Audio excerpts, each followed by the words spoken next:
Our speaker for this session today is Mr. Mauricio P. Vera, a career member of the Senior Executive Service and currently serving as the Director of the Office of Small and Disadvantaged Business Utilization, which is OSDBU.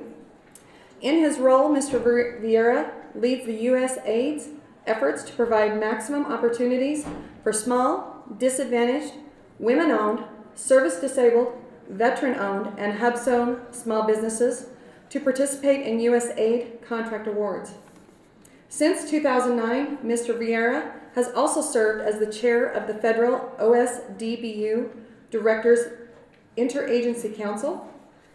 And also from 2001 to 2008, he managed the Small Business Program at the U.S. Nuclear Regulatory Commission, NRC.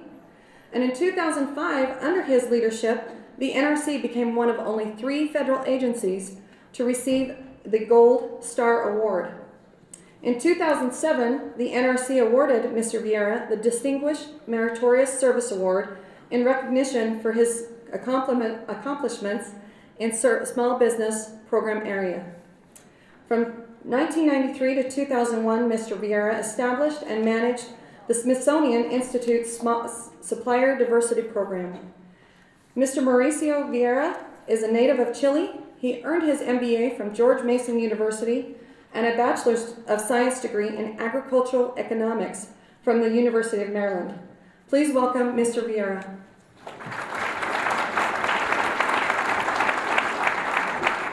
Thank you very much.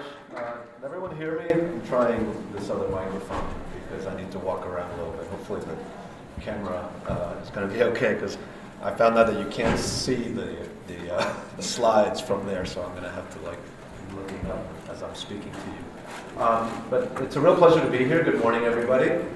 I'm honored to be over here in this beautiful part of the country and to talk to NCMA folks, which I really admire the work that you do. On occasion, I get to speak at NCMA events back in Washington, D.C., and it's always, I really enjoy them because we always get these very interesting contractual questions that I have sometimes difficulty answering, but I'm going to do my best today. I'm here today to talk about value-based acquisition planning, but there's going to be like a small business twist to it, okay, which I'm sure we'll come across very quickly. But I was invited by my good friend Mark Flynn, who was in the last panel, who I used to work with at the NRC.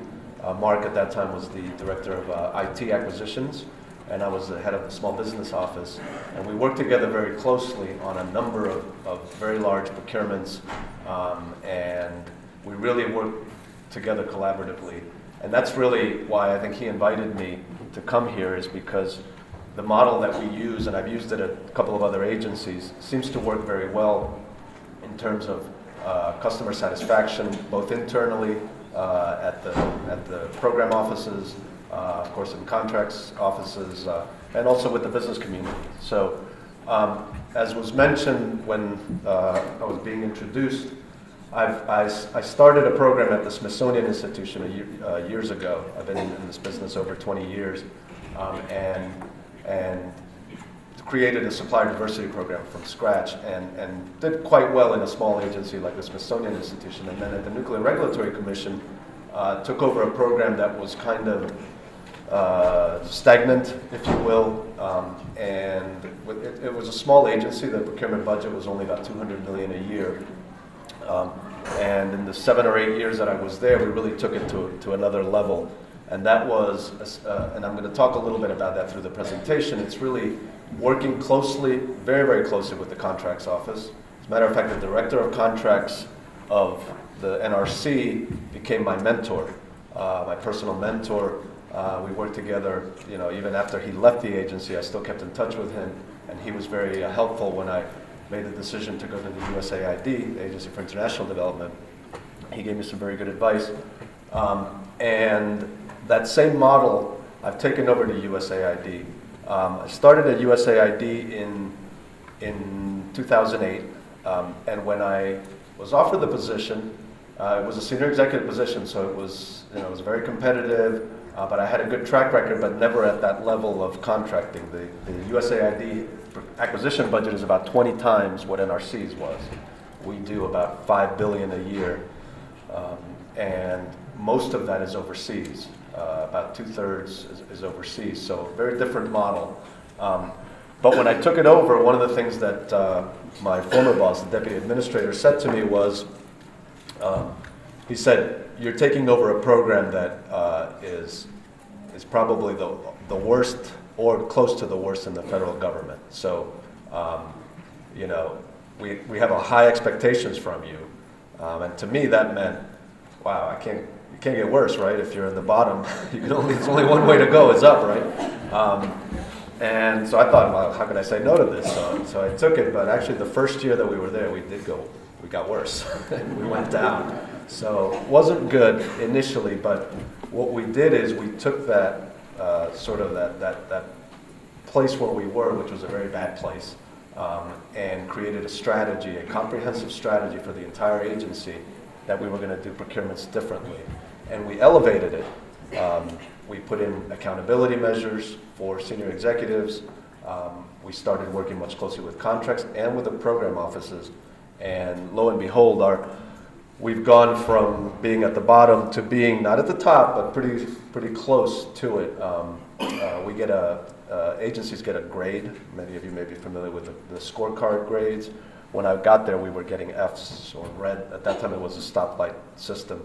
We were getting reds all the time. We went from Fs, and now the last 2 years, we've gotten an A and a B.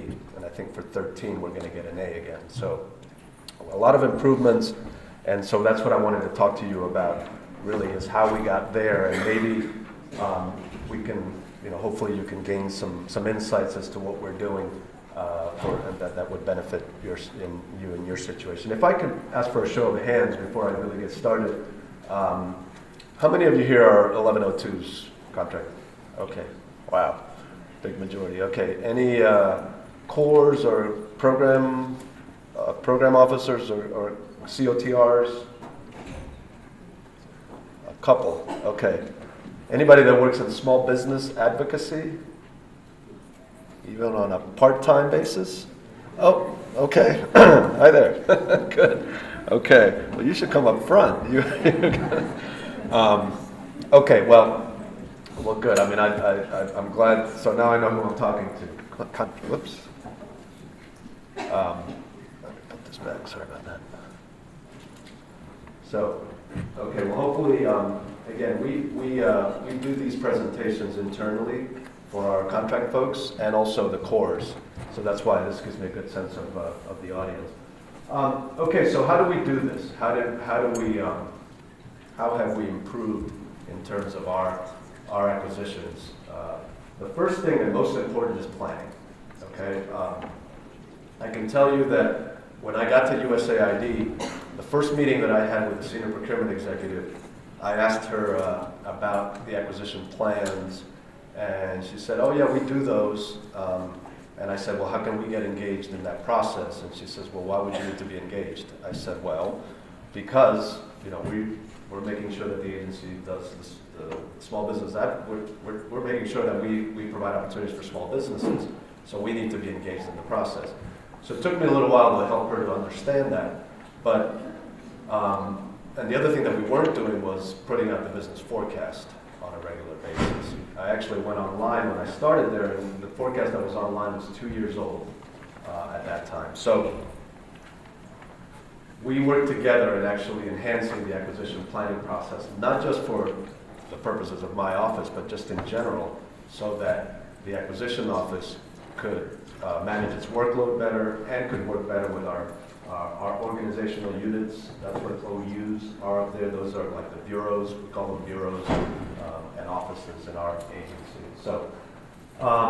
So now we put together a process where the acquisition plans, we call them A&A plans, acquisition and assistance plans, are put together at the beginning of the fiscal year, and those are public documents that anyone can review within our agency, and we have meetings. As soon as those are put out, the units themselves meet with contracts to go over the plans, and then they meet with us to talk about that. Okay? And now, of course, we also have to provide information to industry. I think in the other presentation, for those of you who were here, the gentleman talked a little bit about engagement with industry. We think that's very important, and we all frequently talk or refer people to the OFPP memorandum that came out a few years ago, one that was called Mythbusters. Anybody ever heard of that? The Mythbusters? Okay. Mythbusters, and I probably should have put the number up here for you, but it basically said that in government, there isn't enough engagement with industry during the acquisition planning stage, and that we should be more open to talking with industry because we can learn from industry. And there's a perception out there that we can't talk to industry because we're going to because of the integrity of the procurement process. But so there are, within limits, we should have some engagement with industry. So the forecast is one way, of course, that industry can know what plans we have and how they can engage early on with the agency. We also have a process, and probably most of you have to go through this in your acquisitions. There's a small business review process where the small business office has to sign off on acquisitions. How many of you have to go through that in your, okay. Is that a painful process? No? Easy? Okay. I think it's easier if it's done early, okay? That's the key for us. That's the point that I wanted to get across is early engagement. It used to be when we started first procedures that you had to have sign off by the small business office, but it wasn't happening. Nobody was doing it. So we revived that. We updated the form. We updated the policy documents, and now we have a process that works. But there are, of course, those occasions when it's last minute. It's September, and we got to get this money awarded, or we got to get this money spent, and they approach us. And they want us to turn around this small business review form in a matter of hours. We generally have 5 days to review them, but obviously, if it's a set aside, it's much easier than if it's a full and open scenario, and there's 5 days left in the fiscal year, and we got to get it awarded. And so, we always talk about early engagement with the small business office. So the planning process, when we talk about acquisition planning. There's two ways that we can go, okay? Hopefully this applies to most of you, but for us, you're either going to work with a pre-existing contract vehicle or you're going to go open market, okay? Pre-existing for us means either one of our, we do a lot of work at USAID with IDIQs that we established. The base contract is awarded in Washington, where our headquarters are. And then task orders are awarded at our missions, which are overseas, for the most part. So a lot of the technical assistance work that we do at USAID is done through these big IDIQs. Some of them have big ceilings, $1 billion, $2 billion. What we've done in terms of the small business side of it is that now when we review these new big IDIQs, I serve on a board that is chaired by the senior procurement executive and several senior folks within our agency. And we review new proposed IDIQs, and we make sure that small businesses have a greater role in these. Most of them for us are multiple award, and it used to be that maybe there was one small business and 5 large, or something to that effect, and now there's a balance. There's either 3 small, 3 large, or we've done a few set-asides. As a matter of fact, right now we're working on a $450 million total small business set-aside for monitoring and evaluation work. So that's a big success for us. But anyway, that's the way that we do most of our work, through these IDIQs. But of course, there's also interagency or government-wide GWAS vehicles that are out there, as well as GSA schedules and those types of instruments. But when you go on the other side, the open market, of course we're going to post that on FedBizOps and then go through the process of determining what acquisition method to use, and hopefully it's going to be one of the small business programs. you probably all have seen this at some point in your career about the order of consideration. I don't want to spend a great deal of time on this, but for most of you probably are aware of the rule of two. When we do the market research and we determine that there's at least 2 qualified small businesses out there, we should set it aside. And then there's under one of the small business programs where we have either small business set aside or 8A program or hub zone, or you can see all the or disabled veteran or women-owned set asides. Now we have set asides in all those programs. And then of course under the simplified acquisition threshold, it's automatically set aside for small business.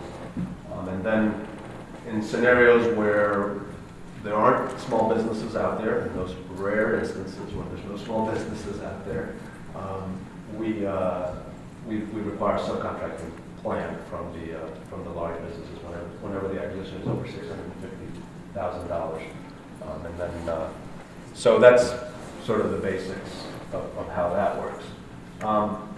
So why is, and I don't want to spend a lot of time on this because I really want to talk to you more about the collaboration, but we always get the question, and I think in the room full of CEOs, that I always have to make the pitch of why it's important. Why should we care about small business? And maybe I'll just throw the question out to you guys. Why should we care about small business? Anybody want to volunteer an answer? Our advocate over there? I want to hear what they think. Okay, yeah, me too. That's why I asked. Yes?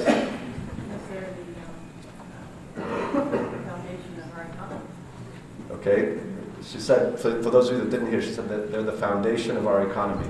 Can you expand on that? What do you mean by the foundation of our economy? Without successful small businesses, our economy would fail. Right, without successful small businesses, our economy would fail. I agree completely. Does everybody agree with that? Yes? Okay, good, thank you. Yeah, and that's true. It's absolutely true because small businesses are where we get the most of the new jobs, new innovations. Okay, they're called, many people say they're the engine of the economy. I can tell you, coming from Washington, D.C., that over there you guys know all about the dysfunctional Congress that we have. I'm saying that before a camera, which is but there's one thing that the Congress and the President agree on completely, and that is support small business. I can tell you that's, if you looked at the last presidential election, both of the candidates, President Obama and Governor Romney, both had small businesses as part of their economic plan. So again, Republicans and Democrats agree completely on this. So another couple of reasons. This White House, I can tell you, and having done this work for over 20 years, is the one that's been most focused on small business than any other one in the last 20 plus years. They created what's called a small business, a White House Small Business Procurement Working Group, which is a group of the largest 24 CFO agencies meet quarterly at the White House. Not with the president, but these meetings started about 3 years ago with Valerie Jarrett, who was the special assistant to the president. She was running these meetings. And it was either the deputy administrator or deputy secretary and up. So had to sit at the table.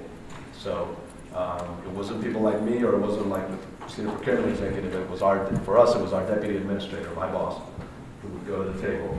And the first thing they give out is a chart of how each agency is doing in terms of their small business accomplishments. So before that first meeting, which was about 3.5 years ago, I had always talked to my boss about our numbers and how we were doing better, but we were still struggling, and can you help? And he was always, yeah, sure. But once we had that White House meeting, the first thing he came to me, and I was in the background with the senior procurement executive, he comes to me and he said, Mauricio, how can we get this number up? I don't like to be trying to hide under the table when I'm in a White House meeting. So I said, great, I'm so glad you asked, because here's the strategy. And we put together a strategy to turn things around, and that's what really, our numbers increased. I mean, our percentage of small business accomplishments have doubled in the last 3.5 years. So, and really because it got that high level attention. As a matter of fact, a year and a half later, at that same White House meeting, we did a presentation, my boss did a presentation on best practices on how agencies were doing business. So it's been elevated to that level, and really is getting the agency's attention. A lot of congressional interest as well.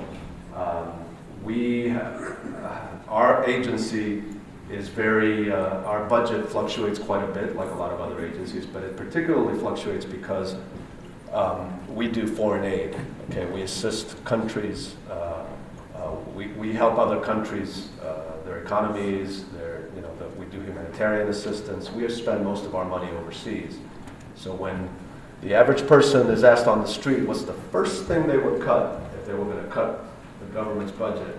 What do you think the first thing they cut is going to be? Foreign aid. That's right. So we constantly have to justify our existence to the Congress, and our budget has actually not been cut over the last few years. But that's primarily because there is a reason for our assistance, and it's primarily a national security argument.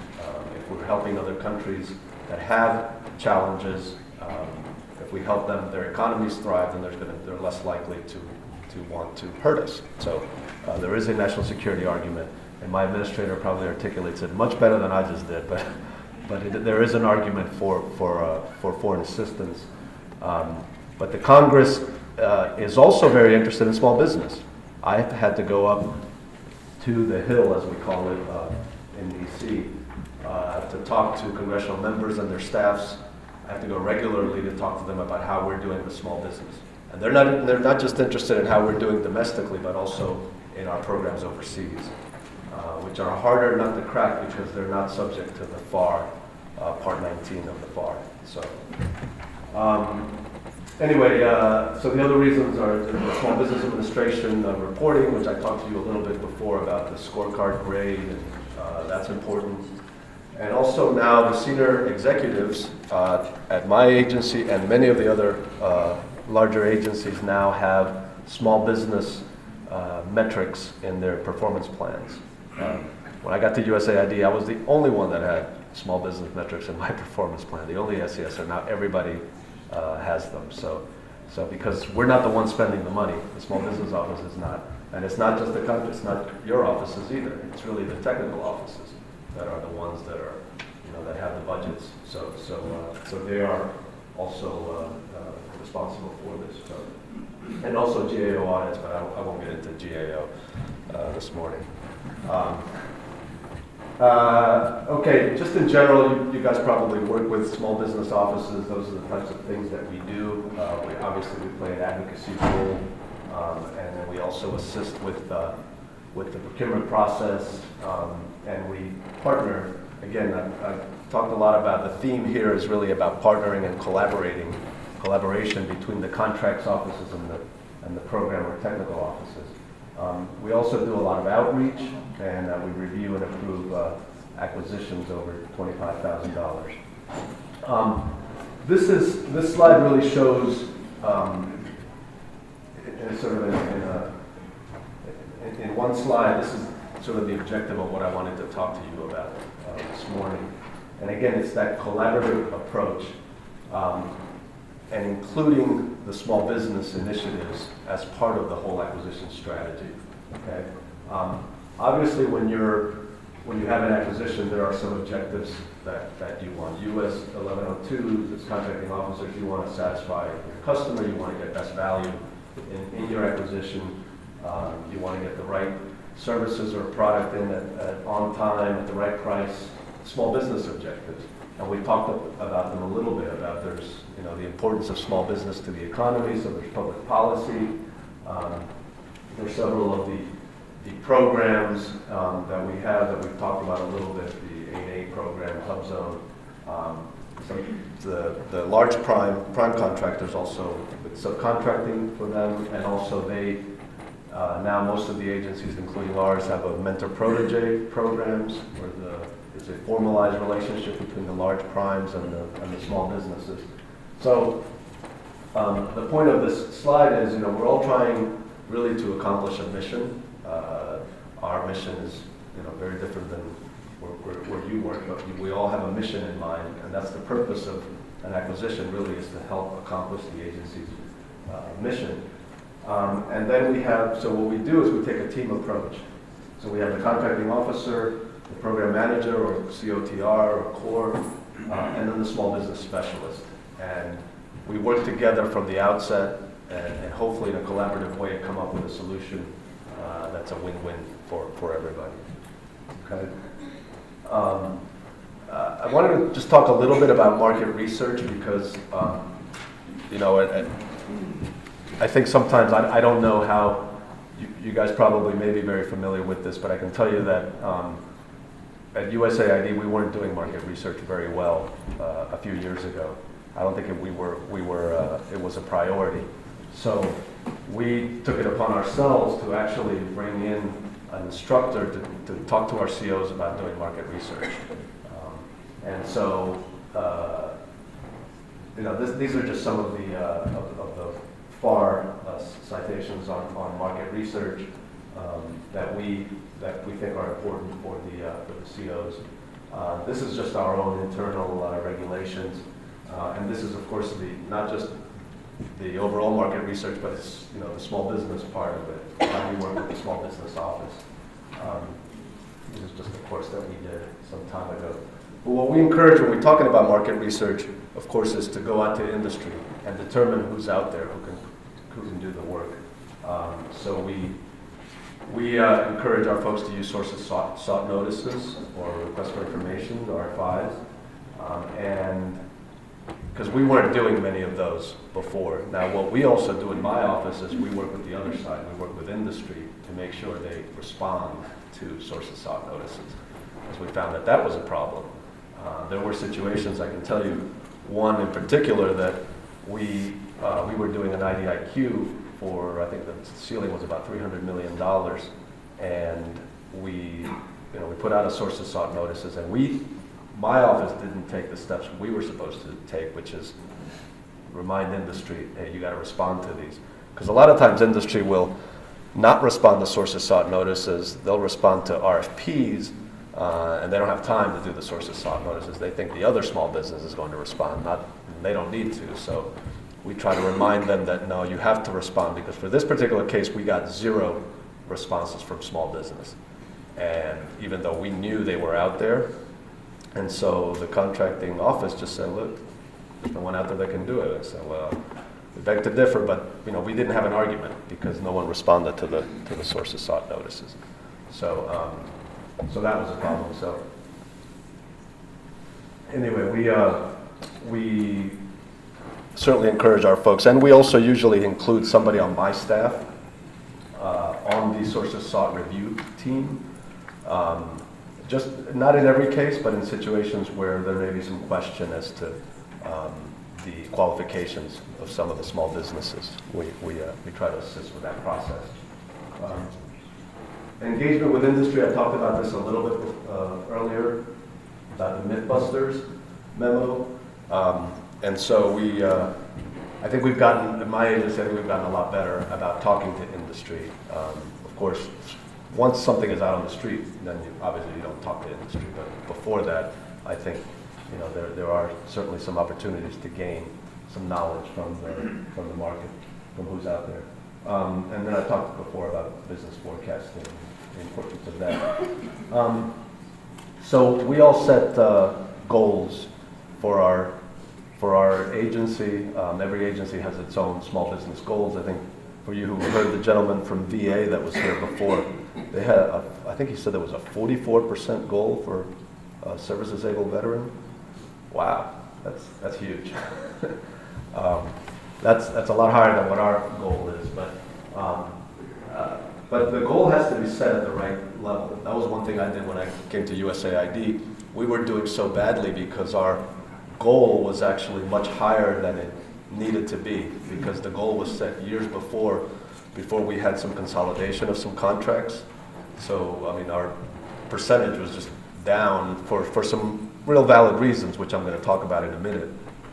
But the goal was set at just a level that we would never have been able to achieve. So the first thing we did is we lowered that goal. and set it at a challenging but attainable level. Because otherwise, and it's a goal, by the way, it's not a quota. I think somebody said before quota. This is not a quota. Quotas are illegal. We don't, the goal is really a target that you set that you try to achieve, but it's not a mandate that you have to achieve. So that's very important. And then of course we have, for most agencies, the only goal that is negotiable is the overall small business goal.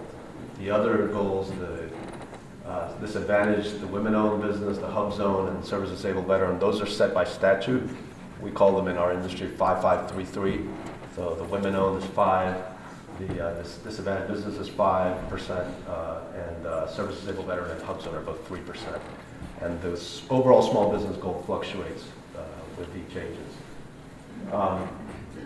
And I mentioned before about the scorecard, and I think DoD, I suppose most of you are with the Air Force Base and part of DoD. I think DoD has one scorecard for the entire department. But for us, I can tell you that our scorecard is very important because of some of the reasons I mentioned before about the congressional interest and others. So, but it is a sort of a simple summary of how the agency is doing. And it's important for the senior leadership. Again, it's something that probably isn't as influential here as it might be in Washington. I can tell you in Washington, when that scorecard comes out, everybody's sort of on pins and needles to make sure that they get the best grade possible. One of the other things that we found to be very useful in both internally is a recognition program. We established an awards program that we do. We do an annual small business conference in May every year. It's our big flagship event. And what we started doing a couple of years ago is doing an awards program. So we recognize a contracting officer of the year, a program officer of the year, and then a bureau of the year. And then we have a couple of external awards. One is the small business of the year, and then also the large prime or mentor of the year. So we found that this is really, really helpful because people love the recognition, and now it creates sort of this competition for people to try to be the most small business friendly that they can be. Outreach is something that's very important. One of the things I found when I started at USAID is that there was a perception out in industry that USAID was not a friendly place to do business. It wasn't a small business friendly place. So a lot of people had given up on us. So, even though we were working internally with the contracting office and the program offices, we could set what we want aside, but if we don't get industry to respond, then what's the point? So we started the messaging, external messaging, and this has really been helpful because now we have a lot. I can tell you this conference that we have every year, when we open the registration, it's almost like when Beyonce comes into town or something. It sells out within an hour, when we open. And I'm serious. Because we also try to make it very low cost or no cost for the small businesses to attend. And they know that we put on a really good show. We include, we give them an opportunity to do matchmaking with our COs or management of our contracts office. We do something that's really that the White House actually recognized as a best practice. At the lunch, we call it Lunch with the Leaders. We have the heads of our organizational units host a table at lunch. So the businesses that are coming in get to sign up, and maybe if they're in the health, we do work in health, we do work in agriculture, we do work in democracy and governance and various other technical areas. So if someone is a health expert, they can sit at lunch with the head of our Global Health Bureau and talk to them about their business. But really the dialogue is supposed to be, and I give these instructions when the lunch starts, it's supposed to be more about what are some of the strategic initiatives of that particular bureau, what are some of the things that we're doing in health overseas, what is, what are some of the challenges, and it actually works both ways because we seek people strategically. For example, experts in health. There are a lot of small businesses that we know that are very good and have been doing health work for years. And when the head of our Global Health Bureau sits down with an expert and someone who he can, learn something from, he or she can learn something from, it makes a difference in the executive and the head of global health. I can tell you that these executives have come to me afterwards and said, wow, I really enjoyed that. Like, I'm really impressed by these firms. So then they start to think, maybe small business is not just mom and pop kind of shops, that they also, have a lot of technical qualifications and can really do the technical work. So it's again, that's something that has really worked for us. So the outreach is important, again, both to get our COs, like yourselves, knowledgeable about some of the small businesses that are out there, as well as having the small businesses, giving them an opportunity to meet some of our folks. And of course, we also include our large prime contractors, and they really want to be there and please us and try to meet our goals. I can tell you that most of them I know very well. We have a very good working relationship because they want to make sure that we think of them as well when we have new opportunities.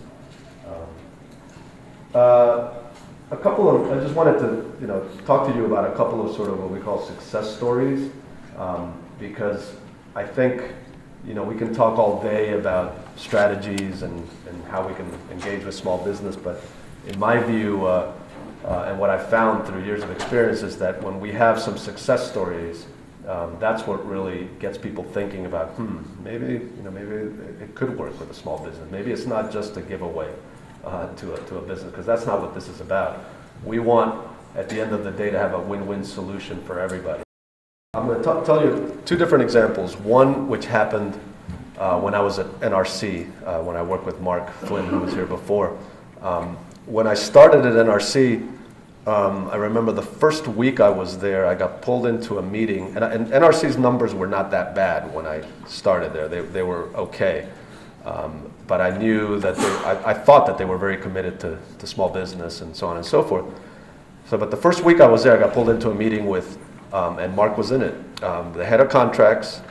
Mark at that time was the director of IT acquisition, so it was to talk and with the CIO of our agency was there, and it was to talk about a contract that they were working on, and basically what they were going to do is bundling, which is, of course, as most of you know, is a bad word in our business. So they were still arguing. Actually, Mark and I still argue that he still maintains it wasn't the bundle, but I know it was.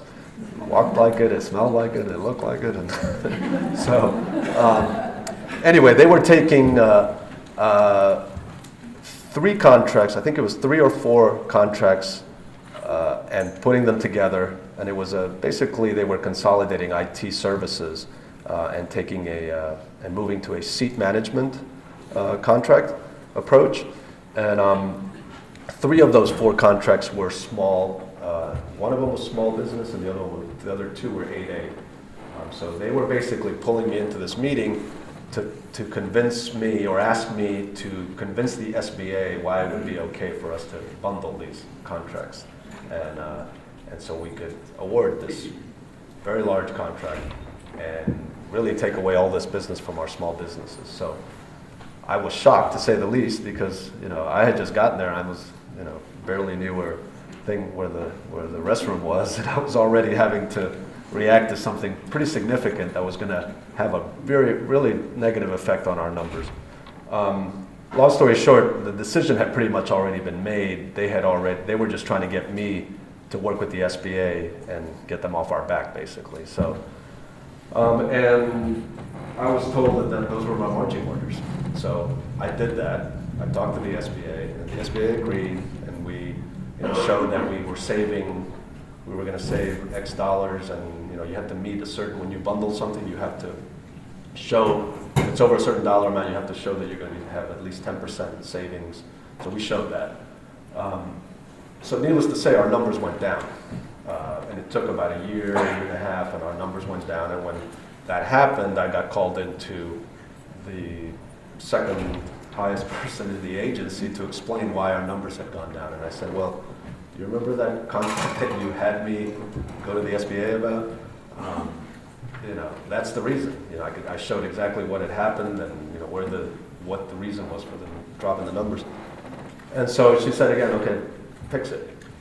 So we did, and it's what we did again is similar to the story I told before about for USAID. We really put together a comprehensive strategy that everyone had to sign on to for turning the numbers around. And we did. In a couple of years, our numbers were much better than they were before this bundled acquisition. And essentially what happens is we look much closer at anything new and have a sort of a different approach in allowing, thinking about small business. And that's what we did. And again, the numbers are a testament to that strategy. Same thing, a similar thing happened at USAID. USAID, we have a much, much larger contract. It's actually the sixth, my understanding is it's the sixth largest contract in the federal government. And we call it the supply chain management system. It's for buying antiretroviral drugs for our HIV/AIDS programs overseas. This contract right now is being recompeted. It's about a $10 billion contract. And that's the reason our numbers at USAID, when this was awarded before I got there actually, the current contract, that's the reason our numbers had gone down, because this contract represents more than half, about 60% of our spend in Washington is this one contract, and it's all large business. So when I came up with this strategy of how do we improve our numbers, we basically said, okay, this is off the table because this supply chain contract has led to significant savings. Just for an example, it used to cost our agency roughly about $1,000 to treat an individual that has AIDS overseas. And because of this contract and reducing the cost of the medication, it now costs about $80. So it's a huge, huge savings. And it allows us to treat more people, and so it's a good news story. So that's off the table. But now what happens is we look at everything else, particularly in that bureau, which is global health. They are awarding almost everything else now, small business, whereas before they weren't awarding almost anything. And for example, this year they have two contracts that are right now on the street, one for $300 million and the other one for $250 million, both small business set-asides. Never would have happened a few years ago. So we view those consolidations as maybe tools to help us focus on other areas where small business can be successful. So a couple of the other things that we do is we do training of our COs and cores, and we actually do that training not just domestically, but we go overseas. I was telling a couple of the people earlier that I personally go about every 3 months to one of our missions overseas with a trainer, and we train all the contracting officers and cores at our missions overseas, mostly the larger ones. We're in about 85 countries around the world. I just came back from East Africa, where we did training in Tanzania and Zambia and Ethiopia. And I can tell you it's a lot harder because the FAR doesn't help us. Part 19 of the FAR basically says right on it, this only applies to acquisitions made domestically, or this does not apply to OCONUS purchases. So I forget what the exact language is. Bottom line, doesn't apply. So it doesn't help us. So it's much more of a sort of a promotion that we have to do overseas, why it's important. But we've improved overseas. We were at about 6% a couple of years ago, and we finished out FY13 at 8%. So we had a significant jump in our overseas acquisitions to small businesses. But it's still a challenge. There's some talk about the regulations changing because of the National Defense Authorization Act that was passed a little over a year ago. There's some talk about changing what counts towards the goals of the agencies, and one of the discussions was about including the overseas as part of the goals. I know DOD was dead set against it. We were actually for it, even though it would impact our numbers, our percentages significantly. We still think that that would help us at least promote the program overseas. So, but that's some of the challenges that we run against. Any other thoughts, questions, or was this helpful in some ways?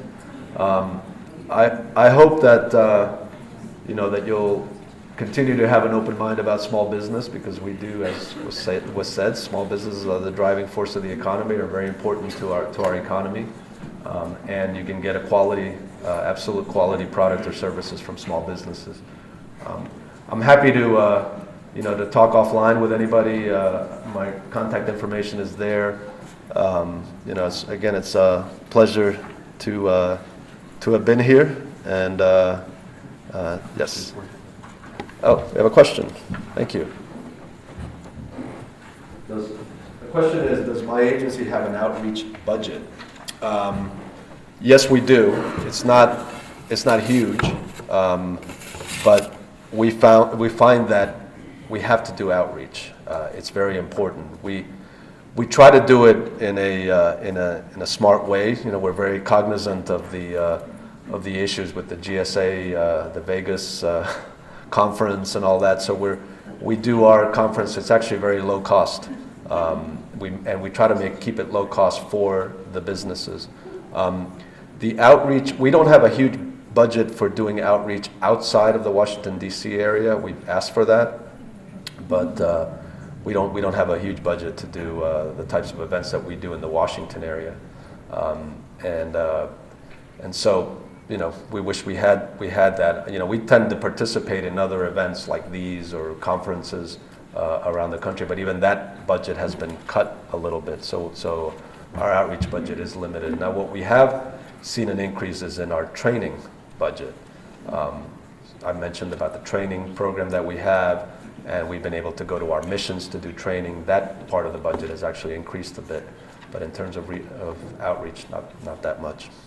So, any other thoughts, questions? One more. Yes. Also, I was wondering about when you do have events of that nature, do you have a difficult time in getting like your requirements people, your program managers to participate in your events? That's a very good question. Not so much. We used to. The first one that we did, we had a lot of trouble getting people. Now it's not so difficult, because what we do is we work at different levels. I work, I'm a member of the senior management team, so I just announced our conference, as a matter of fact, yesterday at our senior management meeting on Wednesday morning. I announced it with our administrator there, and all the heads of all our bureaus were there, and I said our conference is May 22nd.